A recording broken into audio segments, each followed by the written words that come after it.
বিশ্বাস এটা বৰ আচৰিত শব্দ নহয়নে? বৰ ঠুনুকা, ঠিক আজিকালিৰ সম্পৰ্কবোৰৰ দৰে। আপুনি বাৰু কাক বিশ্বাস কৰে? নিজক নে কোনোবা আপোনজনক? এন্ধাৰত হেনো ছাঁটো লগত নাথাকে। এনেকুৱা এখন জগতত বাস কৰি কাৰোবাক বিশ্বাস কৰাটো সহজনে? নে গোটেইবোৰ কাল্পনিক, নতুবা স্বাৰ্থ? আমি বিশ্বাস কৰোঁ, নিতৌ অভ্যাসগ্ৰস্ত শ্বাস-নিশ্বাসৰ দৰেই অনিশ্চয়তা স্বত্তেও আমি বিশ্বাস কৰোঁ।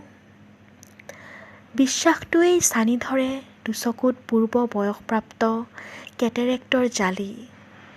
জীৱনৰ সত্যতাবোৰ সকলো যাৰ আগত ধুঁৱলি-কুঁৱলী। শামুকৰ খোলত সযতনাই পোহা বিশ্বাসটো জানোচা কেনেকৈ যায় থিতাতে ভাঙি। আকৌ নিজকে উদ্ধাৰ কৰোঁ কোনোবা আপোনজনৰ, নতুবা আপোনমুখী কোনোবা বিশ্বাসৰ চক্ৰবেহুত। নতুন বিশ্বাসৰ সৈতে আহে নতুন বসন্ত জীৱনলৈ। এয়া বিশ্বাসেই নে? বিশ্বাস থকাটো মানিছোঁ অত্যন্ত জৰুৰী।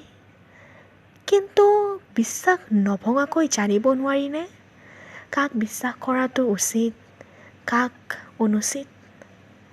কিয় দিন-ৰাতিবোৰ বিধ্বস্ত নকৰাকৈ নোৱাৰে শিকাব জীৱনে বিশ্বাসৰ পৰিসীমা?